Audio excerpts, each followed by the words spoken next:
E obviamente que precisamos de estender a conversa com o especialista, um economista, sobre esta matéria. Vamos ao encontro de José Reis. Boa noite. Obrigado por se juntar a este Jornal 2.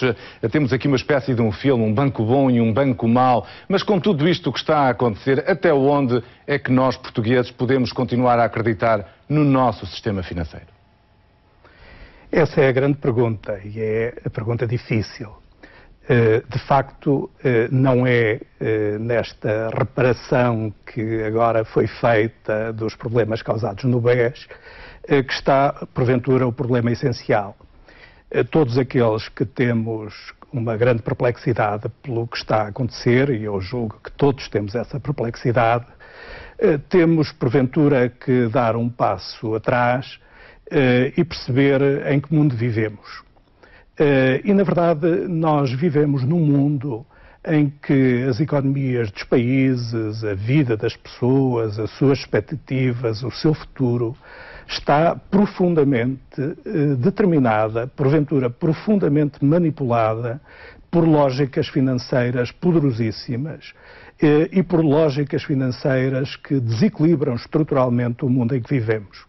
Não é um caso português, é um caso do mundo, evidentemente. Mas apesar disso têm sido criados, enfim, há os bancos centrais, há os auditores, há os reguladores do mercado e estes casos continuam a passar à margem. E o que deixa incrédulos os cidadãos é que ainda há 3 semanas se dizia que o BES tinha uma almofada financeira, que estava tudo tranquilo e estava tudo bem. Afinal, não estava nada tudo bem. Claro que não estava. E claro que perante problemas desta natureza, evidentemente que o regulador é, muitas vezes, como está a acontecer agora, alguém que esbraceja muito, mas que na verdade faz, parece-me a mim, uma pobre e triste figura. Relembremos a posição do governador. E, evidentemente, não é o Dr. Carlos Costa que está aqui em causa. O que está aqui em causa é o Banco de Portugal, a regulação bancária e a lógica em que vivemos. Vale a pena ir um bocadinho atrás. Em abril de 2011, o governador Carlos Costa dizia aos bancos portugueses, aconselhava-os, ou melhor, ordenava-lhes, que deixassem de financiar a dívida pública portuguesa, porque eles eram a parte sã, enquanto a República era o problema. Isto está dito, muito bem dito, num excelente livro de um jornalista, Paulo Pena, com poucos meses.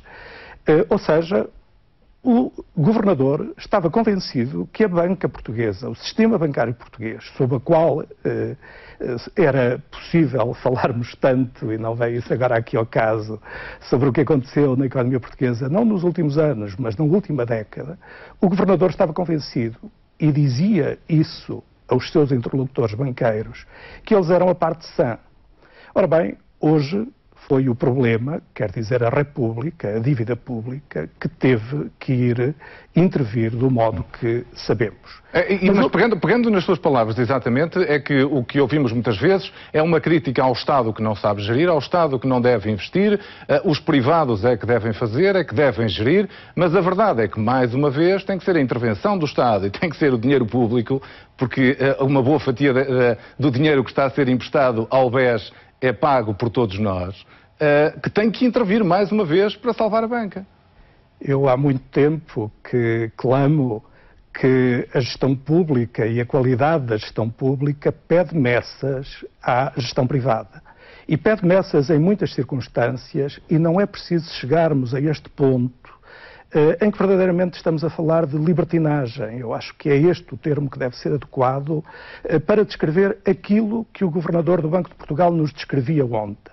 Eu acho que todos os que ouvimos ontem, em direto, apesar daquela solenidade, daquela bela tapeçaria que estava por trás, daquele ar solene dos membros do Conselho de Administração, que são obviamente pessoas respeitáveis, o que ouvimos ontem dito pelo governador é verdadeiramente confrangedor. O que ele nos esteve a dizer foi que não foi capaz de ver o tamanho da montanha, porque em pouco tempo, de junho para julho, aquele Conselho de Administração anterior ao atual, que ele tinha mantido em funções, lhe tinha desobedecido o tinha enganado, porventura o tinha traído.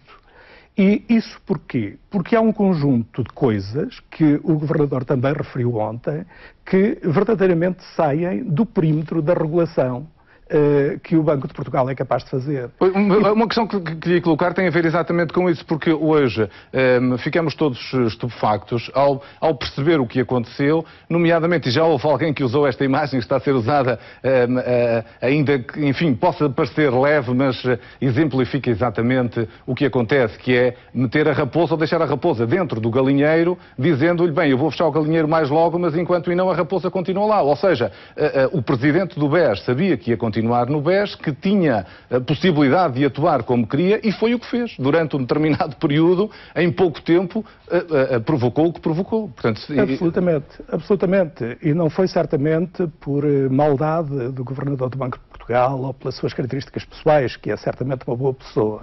O que está aqui em causa é que o mundo em que isto ocorre, e sobretudo, eu gostava de lhe dar o seguinte exemplo. Nós temos ideia, vale a pena ter ideia, de quanto é que os ativos financeiros, quer dizer, todos estes valores que circulam de forma intensa no mundo e que, como vemos, no espaço de poucos dias, permite criar, aprofundar um buraco na casa dos milhares de milhões.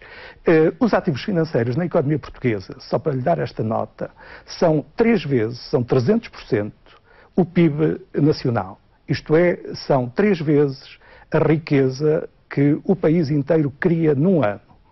Quando isto acontece e quando esses ativos, quando este mundo financeiro atua sem reina roque, porque é disso que se trata, nós ouvimos ontem candidamente o Governador explicar-nos que havia uma série de coisas que lhe escapavam ao controle, porque eram de outras jurisdições, porque afinal eram de empresas que não estão sob a alçada do Banco de Portugal. Ora bem, quando isto acontece, evidentemente que nós estamos a falar de um mundo estruturalmente desequilibrado, em que a regulação, houve muita gente que acreditou na regulação.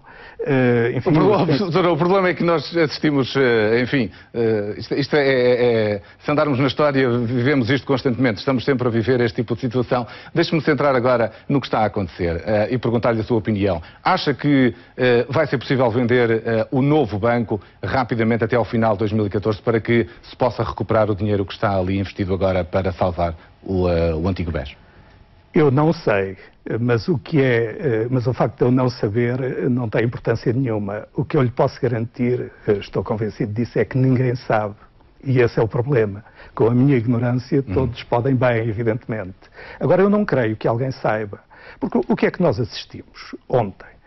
Assistimos a uma operação para tapar um buraco com uma tecnologia fácil, isto é, se a si ou a mim nos dessem quase 5 mil milhões de euros públicos a bom preço, nós éramos capazes, evidentemente, de fazer uma boa parede, como o Banco de Portugal fez com esta solução, e eu até desejo muito sinceramente que esta solução funcione. E desejo por muitas razões, a primeira das quais é esta, é que há muita gente dependente